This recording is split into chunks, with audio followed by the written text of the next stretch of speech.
بسم اللہ الرحمن الرحیم۔ میں نوکری پیشہ تھی، گھر کا سارا خرچہ میں اٹھاتی تھی۔ میرے ابا فالج کے مریض تھے۔ رات دیر سے میں کام کر کے گھر لوٹ رہی تھی جب راستے میں کسی نے بے ہوش کر دیا۔ جب ہوش آیا تو قیامت ٹوٹ پڑی، کیونکہ میں لٹ چکی تھی۔ میں ویران سے گھر لوٹی، لیکن ماں باپ کی حالت دیکھتے اپنے ساتھ ہوا ظلم بتانے کی ہمت نہ ہوئی۔ جب کچھ دن کے بعد میرے چچا کے بیٹے سے میرا رشتہ آیا، میں نے ہر بار کی طرح رشتے سے انکار کر دیا، کیونکہ اب تو میں اس قابل ہی نہیں رہی تھی۔ چچا کا لڑکا مجھے شادی کے لیے منانے لگا۔ جب میں نے غصے میں آ کر اسے حقیقت بتائی، اسی وقت وہ میرے پیروں میں گر گیا، اور میری جان تب نکلی جب اس نے بتایا کہ اس کے میرا نام سمرین ہے۔ میرا تعلق فیصل آباد سے ہے۔ میرے والد فالج کے مریض تھے، میری والدہ گھریلو خاتون تھی۔ میرے 2 چھوٹے بہن بھائی تھے، میں ان میں سب سے بڑی تھی۔ میں نے BA کیا، محلے کے بچوں کو ٹیوشن پڑھاتی تھی، چھوٹے بہن بھائیوں کو بھی اسکول کا پڑھاتی۔ ان کی تعلیم کے لیے میں بہت کوشش کر رہی تھی۔ میں چاہتی تھی کہ یہ سب پڑھ لکھ کر اپنے پاؤں پر کھڑے ہو جائیں۔ میرے ابو 3 بہن بھائی تھے۔ میرے ابو کو ان سے بہت محبت تھی۔ میری محبت اپنے بہن بھائیوں سے دیکھتے تو کہتے تھے، میری بیٹی میرے جیسی ہے، بہن بھائیوں پر قربان ہو جانے والی۔ ایک دن میری ایک سہیلی جو گارمنٹس فیکٹری میں کام کرتی تھی، اس نے مجھے بتایا، فیکٹری میں نا جگہ ہے، اگر تم کام کرنا چاہتی ہو تو آ جانا۔ میں نے اپنی امی سے بات کی، اور اگلے دن میں اپنی اسی سہیلی کے ساتھ فیکٹری چلی گئی۔ کچھ کام امی کی وجہ سے بھی آتا تھا۔ اب میں دن میں فیکٹری جاتی اور شام کو بچوں کو ٹیوشن پڑھاتی۔ سارے گھر کی ذمہ داری مجھ پر تھی۔ ابا کی دوائیاں اور بہن بھائیوں کی تعلیم، سب کی فکر نے مجھے کبھی سکون سے بیٹھنے نہ دیا۔ میں چاہتی تھی کہ میں بیٹی نہیں، بیٹا بن کے دکھاؤں۔ ایک دن پتا چلا کہ فیکٹری کسی اور نے خرید لی ہے۔ اب مالک بدل گئے تھے، ملازمین پر سختی ہونے لگی تھی، اس لیے اب میں اور سہیلی ہیرا جلدی گھر سے نکلتے۔ ایک دن ہیرا اپنے بھائی کے ساتھ چلی گئی، مجھے بس سے جانا پڑا۔ جیسے ہی میں وہاں پہنچی، ایک شخص نے مجھے ذلیل کرنا شروع کر دیا، کہنے لگا، اگر کام کرنا ہے تو وقت پہ پہنچو، نہیں تو گھر پہ رہو، غیر ذمہ دار لوگوں کی کوئی جگہ نہیں یہاں۔ یہ کہہ کر وہ چلا گیا۔ میں اپنی جگہ پر ڈھہ سی گئی۔ مجھے اس وقت نوکری کی بہت ضرورت تھی۔ میری آنکھوں سے آنسو بہنے لگے۔ اگر یہ نوکری نہ رہی تو کیا ہوگا؟ میں گھر جانے کے لیے نکل رہی تھی جب ڈیوٹی پر موجود لڑکی نے بتایا، آج تمہیں اوور ٹائم کرنا پڑے گا، صاحب نے کہا ہے۔ میں ہیرا کے پاس آئی، وہ جا چکی تھی، مطلب کچھ ہی لوگوں کو روکا گیا تھا۔ میں جا کر کام میں مصروف ہو گئی۔ سارا کام ختم کرتے کرتے مغرب ہو گئی۔ مجھے اچانک ہی گھبراہٹ ہونے لگی، کیونکہ میں اتنی دیر تک گھر سے باہر نہیں رہتی تھی۔ میں نے صاحب سے کہا، صاحب مجھے چھٹی دے دیں، میرا کام ختم ہو گیا ہے۔ وہ اپنے دفتر سے نکل ہی رہا تھا، کہنے لگا، ٹھیک ہے چلی جاؤ، لیکن اگر دوبارہ وقت کی پابندی نہ کی تو ذمہ دار خود ہی ہوگی۔ مجھے سمجھ آ گئی تھی کہ صبح 1 گھنٹہ دیر کا بدلہ مجھ سے 3 گھنٹے کام کروا کے لیا گیا۔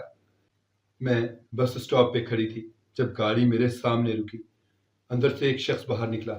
یہ تو وہ صاحب تھا، مل کا مالک، جس کا نام حمزہ تھا۔ مجھے کہنے لگا، چلو میں چھوڑ دیتا ہوں، لیکن میں فیکٹری میں لڑکیوں سے کئی بار سن چکی تھی کہ بہت گھٹیا کردار کا مالک ہے، لڑکیوں کو اپنی جیب میں سمجھتا ہے۔ میں نے منع کر دیا اور کہا، بس آنے والی ہے، میں چلی جاؤں گی۔ کہنے لگا، ارے کھا تو نہیں جاؤں گا، آ جاؤ، میں بھی اسی طرف جا رہا ہوں۔ میں نے کہا، آپ جائیں، مجھے کچھ کام ہے۔ اس نے ایسے دیکھا جیسے جانتا ہو کہ میں جھوٹ بول رہی ہوں، کندھے اچکائے اور کہا، مرضی ہے تمہاری، میں تو ہمدردی میں کہہ رہا تھا۔ ایک دن میری چھوٹی بہن کے اسکول سے پیغام آیا کہ وہ اسکول نہیں آ رہی۔ میں پریشان ہو گئی۔ رات کو اسے پیار سے پوچھا، اس نے نہ بتایا۔ میں اگلے دن اس کے پیچھے پیچھے گئی۔ وہ ایک گھر میں داخل ہوئی۔ میں پہچان گئی کہ یہ گھر تو رضیہ کا تھا۔ وہ ایک بیکری کے لیے بسکٹ وغیرہ کے ڈبے پیک کرتی تھی، اور اس کام کے لیے کچھ بچے رکھے ہوئے تھے جنہیں کچھ پیسے اجرت دے کر خود اچھی خاصی کمائی کرتی۔ میں اندر چلی گئی۔ مجھے دیکھ کر میری بہن کھڑی ہو گئی۔ میں نے اسے 2-3 تھپڑ لگائے۔ اسے اسکول لے گئی۔ وہ 7ویں کلاس میں پڑھتی تھی۔ وہیں سے میں فیکٹری آ گئی، اور برا یہ ہوا کہ سامنے ہی مل کا مالک حمزہ کھڑا تھا۔ مجھے دیکھتے ہی ہاتھ پر بندھی گھڑی پہ دیکھا، اور پھر غصے سے میری طرف دیکھا۔ اندر کی طرف بڑھ گیا۔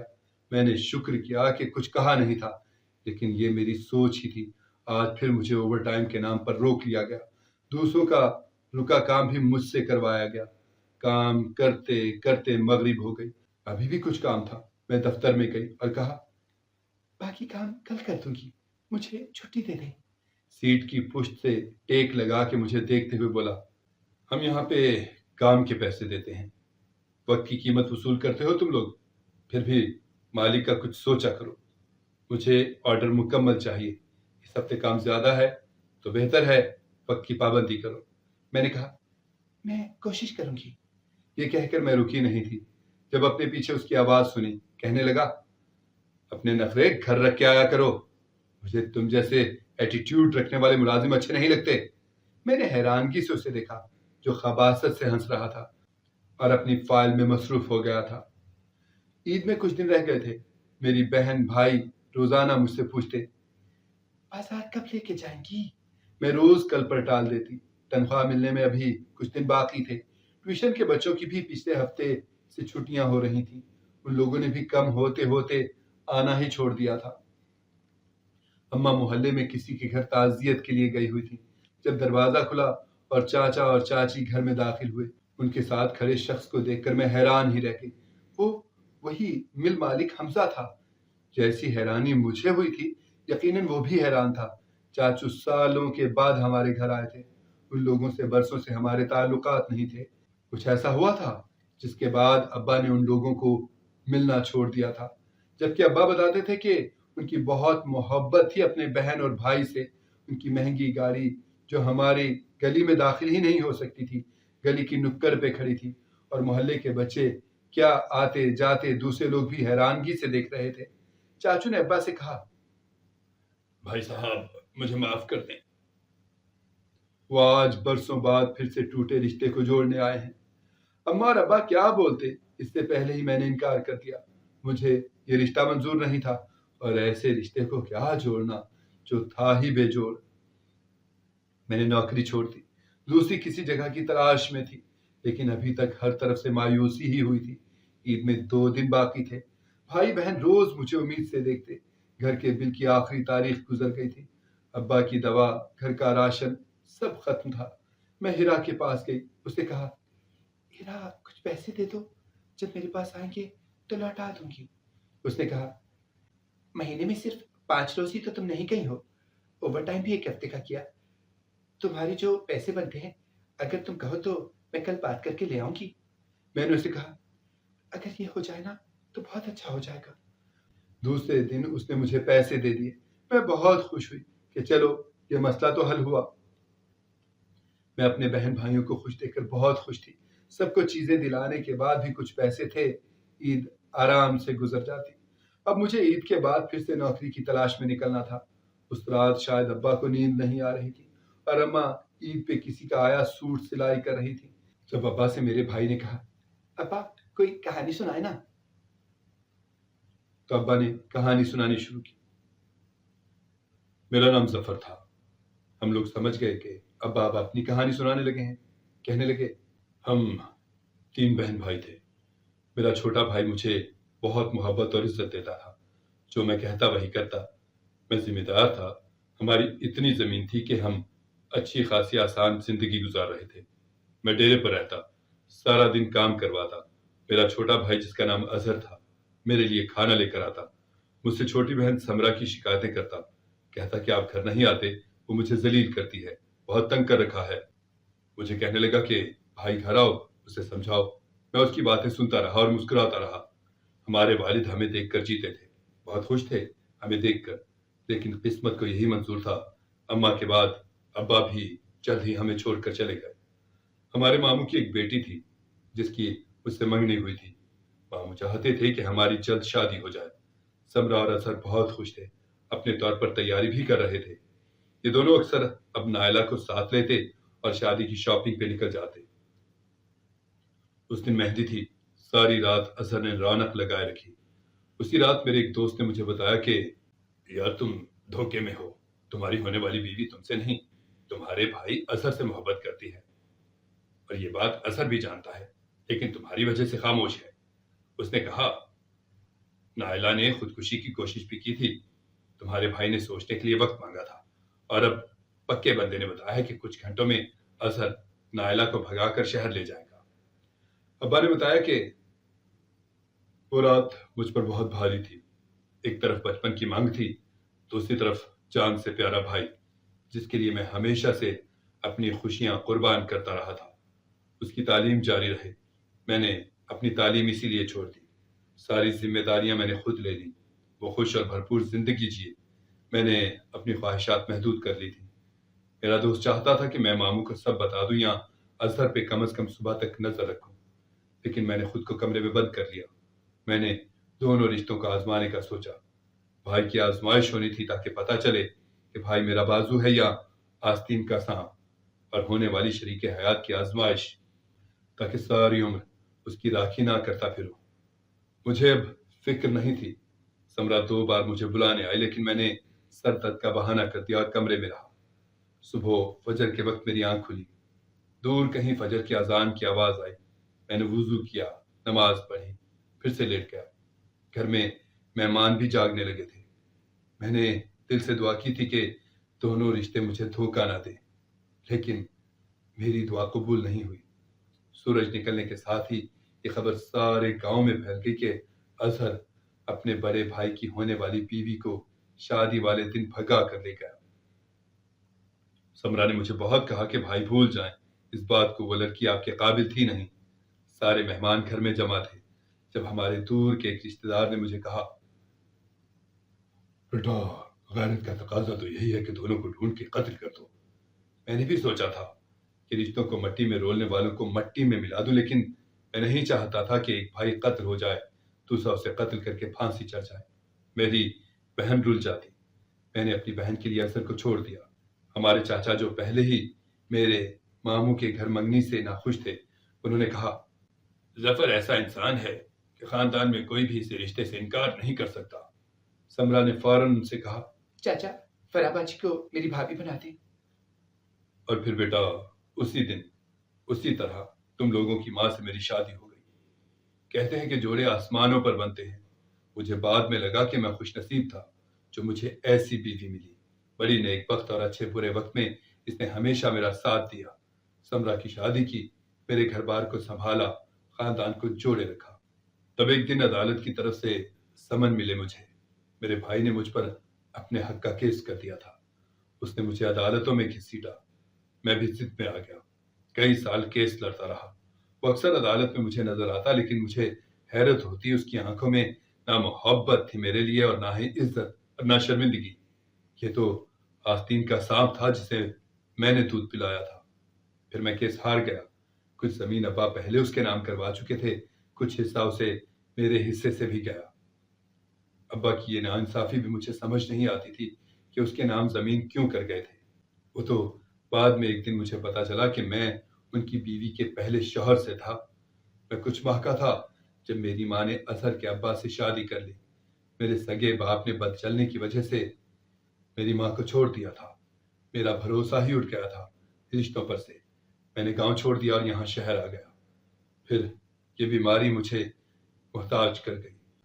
مجھے بہت افسوس ہے بچوں، میں تم لوگوں کے لیے کچھ نہیں کر سک رہا. ابا اور ہم سب اب ان کی زندگی کی یہ کہانی سن کر رو رہے تھے. مجھے اور بھی نفرت ہو گئی چاچا کے خاندان سے. میرے ذہن میں حمزہ کا خیال آیا. میں نے سوچا کہ سچی بات ہے کہ جیسا باپ ہو ویسا ہی بیٹا ہوتا ہے. بیٹے اکثر باپ پر ہی جاتے ہیں. عید کا دن تھا جب میرے بہن بھائی تیار ہو کر ابا کو اپنی تیاری دکھا رہے تھے. وہ انہیں دیکھ دیکھ کر خوش ہو رہے تھے اور میں ان سب کے چہروں پر مسکراہٹ دیکھ کر جی رہی تھی. دعا کرتی تھی جس طرح ابا کے رشتوں نے ابا کو آزمایا یہ میرے ساتھ نہ ہو. مجھ میں تو ابا جتنا حوصلہ تھا ہی نہیں اور نہ ہی برداشت. مجھے تو محبتیں سمیٹنے کی عادت ہے، نفرتیں تو مجھے برداشت ہی نہیں. میں پھر سے نوکری کی تلاش میں پھر رہی تھی. بہت دنوں کی تلاش کے بعد ایک فیکٹری میں چھوٹا سا کام مل گیا. میں اوور ٹائم بھی کرتی تھی. رات گئے گھر لوٹتی. اس دن بھی مجھے کافی دیر ہو گئی. ابا لڑتے کہ تمہارا دیر سے آنا برداشت نہیں. مجھے اماں بھی یہی کہتی، لیکن میں مجبور تھی. یہ نوکری میری خوشی نہیں، میری ضرورت تھی. اس دن موسم خراب تھا. میں نے جلدی چھٹی لے لی. آج ہیرا نے کہا تھا کہ واپسی پر رکشہ کروا لوں، اسے پارلر سے لے لوں، رکشے کا کرایہ وہ خود ہی دے دے گی۔ اس کی شادی تھی کچھ دنوں میں اور وہ اسی کی تیاریوں میں تھی۔ میں رکشہ رکوا کر پارلر کے اندر ہیرا کو لینے چلی گئی۔ اس نے مجھے کہا، کچھ دیر بیٹھ جاؤ نا، پھر چلتے ہیں۔ اس کا ابھی کچھ کام باقی تھا۔ اس نے جوس منگوا لیا۔ میں نے اسے کہا، مجھے کچھ نہیں پینا، تم بس چلو، رکشے والا باہر ہی کھڑا ہے۔ لیکن اس نے کہا، ارے میں پارلر والے کو پیسے دے چکی ہوں، ایسے کیسے چلی جاؤں؟ پھر وہ میرے ساتھ باہر آئی اور رکشے والے کو کہا، بھائی اس لڑکی کو نا بس اسٹاپ پر اتار دینا۔ اس نے پیسے دیے اور اندر چلی گئی۔ میں سوچ رہی تھی کہ اس کا کیا جاتا جو گھر تک کا کہہ دیتی۔ میں نے اپنے پرس میں دیکھا جس میں 200 روپے تھے۔ اگر آدھا کرایہ گھر جانے کا میں دیتی پھر بھی پیسے کم تھے۔ میں نے ارد گرد گزرتی گاڑیوں کو دیکھا، کتنی تیز بھاگتی ہے زندگی، صرف ہم جیسے لوگوں کی رک رک کر چلتی ہے۔ رکشے والے نے مجھے اسٹاپ پر اتار دیا۔ وہاں رکھے بینچ پر میں بیٹھ گئی۔ پتہ نہیں کیا بات تھی، میری آنکھیں نیند سے بند ہو رہی تھیں اور میں سوچ رہی تھی کہ گھر جاتے ہی سو جاؤں گی۔ شاید آج بہت تھک گئی تھی میں، اسی لیے بار بار نیند سے آنکھیں بند ہو رہی تھیں اور پھر پتہ ہی نہ چلا کب میں ہوش و حواس سے غافل ہو گئی۔ ہوش آیا تو رات کا پتہ نہیں کون سا پہر تھا اور کون سی جگہ تھی۔ مجھے اپنی سوچ اور آنکھوں پر یقین نہیں آ رہا تھا۔ میں یہاں کیسے تھی؟ کچھ سمجھ نہیں آ رہا تھا۔ میری حالت بھی عجیب تھی، میری آنکھوں سے مسلسل آنسو بہ رہے تھے۔ میں اپنی عزت گنوا چکی تھی۔ بڑی مشکل سے میں گھر پہنچی، لیکن میرے گھر نہ آنے پر میری ماں اور باپ کا برا حال تھا۔ میرے بہن بھائی بھی ابھی تک جاگ رہے تھے، سب پریشانی سے میری طرف بھاگے۔ اماں بار بار پوچھ رہی تھی، ارے کہاں تھی تو؟ کیا ہوا؟ سب خیریت تو تھی نا؟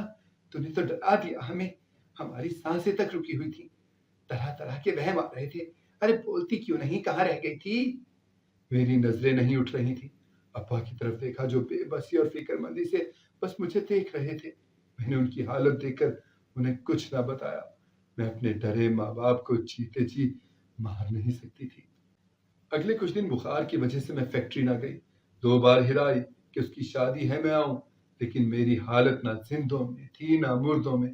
زندہ رہتی تو شرمندگی جینے نہ دیتی، مرتی تو ماں باپ اور بہن بھائی رل جاتے۔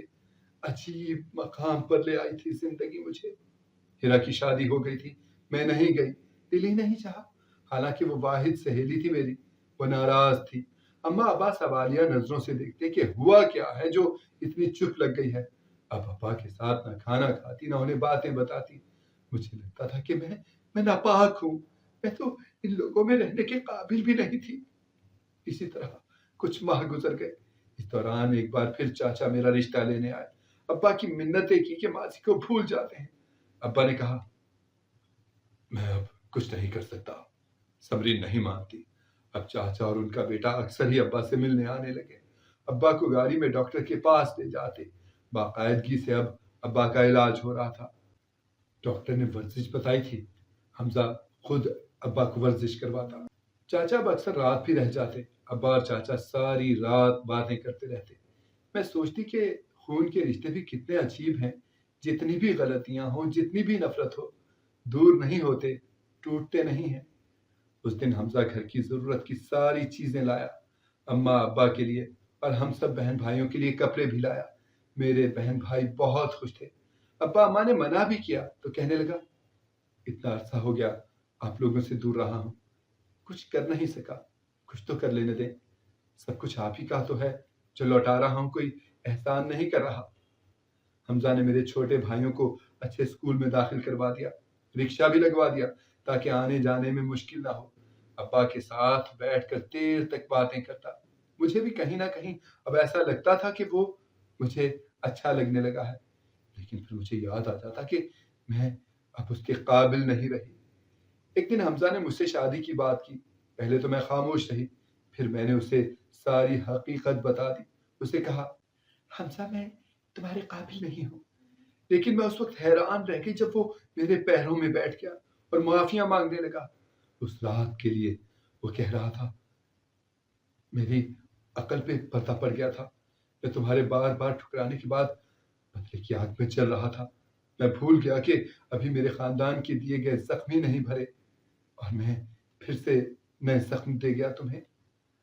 مجھے اپنی غلطی کا احساس ہے، اسی لیے میں اب تمہیں اپنی زندگی میں شامل کر کے کفارہ ادا کرنا چاہتا ہوں. پلیز پلیز مجھے معاف کر دو. کچھ دن کے بعد میرا نکاح حمزہ سے ہو گیا. رخصتی میں ابھی نہیں چاہتی تھی، وہ مان گیا تھا. میں کبھی اس رشتے کے لیے نہ مانتی، لیکن میں جان گئی تھی کہ میں کسی کے قابل نہیں رہی. اور پھر اس گھر اور اماں ابا کی خاطر مجھے یہی سب ٹھیک لگا. میں نے اسے کہہ دیا تھا، میرے لیے تمہارا نام ہی کافی ہے. میں تمہیں معاف نہیں کروں گی اور نہ ہی تمہارے ساتھ گھر بساؤں گی.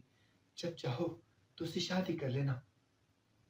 میرا یہ فیصلہ اس لیے تھا کہ میرے والدین کی عزت پہ کوئی انگلی نہ اٹھائے. ایک دن وہ کچھ کاغذات لایا اور ابا کے سامنے مجھے دے دیے. میں ڈر گئی اور حیرانگی سے دیکھ رہی تھی. ابا نے پوچھا، حمزہ یہ کس چیز کے کاغذات ہیں بیٹا؟ میں نے کہا، ابا دھوکے باز ہے، پیٹھ پیچھے فاش کرتے ہیں. دونوں باپ بیٹے، یہ بھی کوئی نئی چال ہی ہوگی ہمیں ذلیل کرنے کی. وہ اپنی جگہ سے اٹھ کھڑا ہوا اور کاغذات میرے ہاتھ سے لے کر ابا کو فائل دے دی اور بولا، تایا جی میں نے اپنے حصے کی زمین اور گھر سمرین کے نام کر دیا ہے. میں بہت کمزور انسان ہوں. کہیں ایسا نہ ہو کہ کچھ دنوں کے بعد اس کی بے رخی مجھے بدل دے اور میرے ارادے کمزور پڑ جائیں. میں چاہتا ہوں کہ میرے ارادے کمزور نہ پڑے، اسی لیے یہ فیصلہ کیا ہے. اب اس نے آنا کم کر دیا تھا. جب بھی آتا میں کمرے میں چلی جاتی. وہ ابا اور باقی گھر والوں کے ساتھ کچھ دیر بیٹھتا اور چلا جاتا. ابا بھی اب کچھ کچھ چلنے پھرنے لگے تھے. اس نے میرے کمرے میں آئے اور کہا، بیٹا تم دونوں میاں بیوی کا معاملہ ہے، میں دخل نہیں دوں گا، لیکن اگر ہم بھائیوں کی وجہ سے اپنے رشتے سے نفرت ہے تو مت کرو. سمرین بیٹا، حمزہ تم سے محبت کرتا ہے، اس کی قدر کرو، دل بڑا کرو. میں انہیں کیا بتاتی، میری سہیلی اور حمزہ نے مل کر مجھے کیسے برباد کیا. یہ تو اپنا خون تھا، ہیرا تو بیگانی تھی. یہی کچھ خیال کرتا، رات کے اندھیرے میں مجھے کھلونا سمجھ کے کھیلا اور بھاگ گیا. میں کیسے وہ سب کچھ بھول جاؤں. چاچا چاچی بار بار رخصتی کا کہہ رہے تھے، میں انکار کر رہی تھی. اس دن ابا آئے اور مجھے کہا، میری بچی میری خاطر ایک موقع دو، خود کو بھی اور اپنے رشتوں کو بھی. اتنی بے اعتباری مت کرو، رشتوں پر اعتبار تو کرنا پڑتا ہے نا. نہ ہو تب بھی کرنا پڑتا ہے میری بچی، یہی زندگی کے اصول ہیں. 2 سال گزر گئے. میرا ایک بیٹا ہے، حمزہ بہت محبت کرتا ہے مجھ سے اور ہمارے بیٹے سے بھی. چاچا چاچی نے بھی مجھے بہت پیار دیا. حمزہ آج بھی ابا کا اور گھر کا خیال رکھتا ہے. ابا لوگوں کو بھی ہمارے گھر کے قریب ہی گھر لے دیا ہے، جس کی وجہ سے میری فکر بھی کم ہو گئی. جب دل چاہتا ہے ادھر چلی جاتی ہوں. زندگی بہت اچھی اور سہل ہے، لیکن آج بھی گزرے ہوئے وہ پل مجھے سکون سے سونے نہیں دیتے. میں سوتے سوتے اکثر ڈر جاتی ہوں. حمزہ کئی بار معافی مانگ چکا ہے، عمل سے بھی ثابت کیا اس نے کہ غلطی ہو گئی. لیکن ہم عورتیں جب کوئی بات دل پر بٹھا لینا تو کب اترنے دیتی ہیں، پھر چاہے وہ محبت ہو یا نفرت. اگر آپ کو ہماری کہانی پسند آئی ہے تو ہمارے چینل کو سبسکرائب کریں، لائک کریں، شیئر کریں اور بیل آئیکن پریس کرنا نہ بھولیے گا تاکہ ہماری ہر آنے والی ویڈیو آپ کو بر وقت مل سکے.